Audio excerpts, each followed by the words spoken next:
hello brother. Ano lang, meron lang akong patanungan dun sa ano. Actually, medyo dikit lang din po ni Jay yung tanong ko. Sir, yung ano, yung sa Hebreo, 9:22. Ha. Basahin ko lang, sir. Sige, brother. Ayon sa kautusan, halos lahat ng bagay ay nililinis sa pamamagitan ng dugo.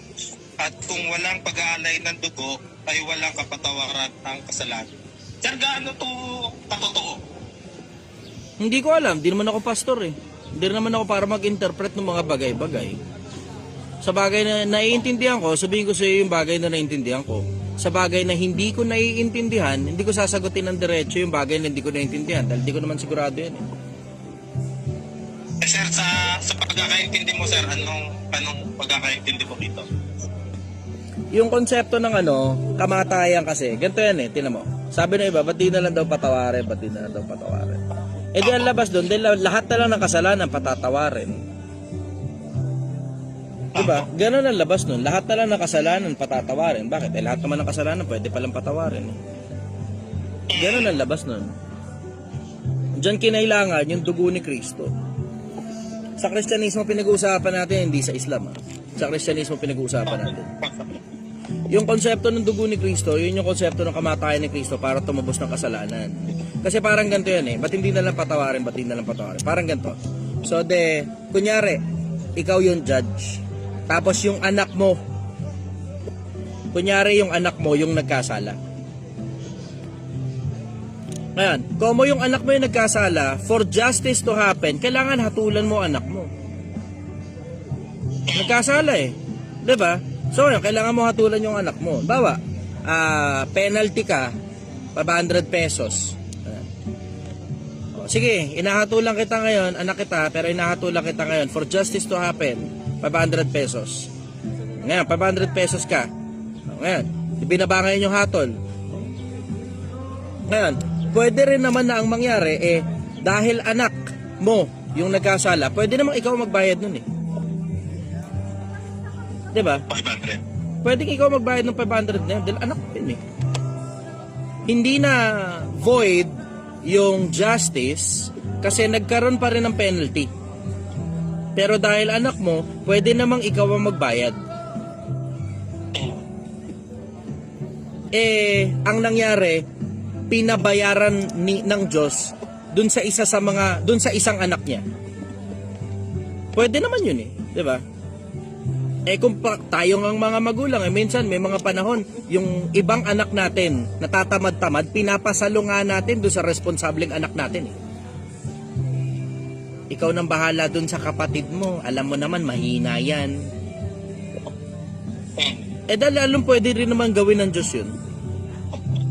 Na ipapasalo sa iba, yung kung ano man, yung kung ano man, yung kung ano man. Pwede naman yun eh.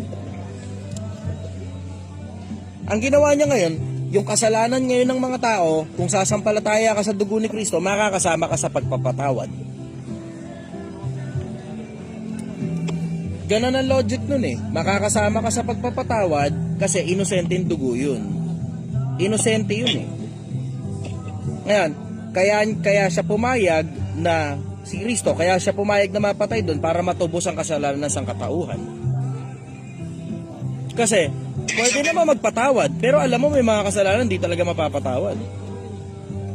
Pero pagka siya na yung lumapit sa tatay niya, hindi, sumasampalataya naman sa akin to eh, baka pwede pa isuyo. Ganon yung konsepto. Bawa, politiko ka, merong nagkasala sa'yo, mabigat, gusto mo ipapatay. May kapasidad ka dahil politiko ka eh. Pero pag anak mo lumapit sa'yo, baka pwede patawarin na lang natin to kasi tropa ko naman to eh.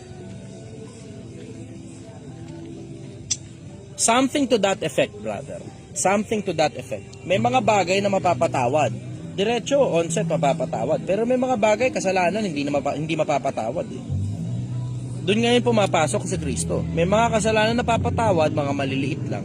Pero yung mga bagay na hindi mapapatawad, alam mo, may mga bagay talaga hindi talaga kapatapatawad, brother. Doon pumapasok na yung dugo ni Kristo. Pero that's simply my opinion. Opinion ko yun, brother. Brother, ibig sabihin yung pagkakaintindi ko doon sa mga sinasabi ng karamihan ng pastor na tayo pinanganak na makasalanan, ibig sabihin walang katotohanan pa yun. Merong nababasa na ganun. Pero ang problema kasi, sa kamalayan yan, brother. Hindi yan literal na pinanganak na makasalanan. Kasi ang kasalanan, teka na, let's take a step back. Let's take a step back. Ano bang ibig sabihin ng kasalanan? Ang ibig sabihin ng kasalanan, paglabag sa kautusan. Yung bata na bagong panganak, anong paglabag sa kautusan ang nagawa ng bata? Wala. So, ibig sabihin, yung tinutukoy doon na pinanganak, makasalanan, hindi yan literal na bata. Sa kamalayan ang tinutukoy dyan.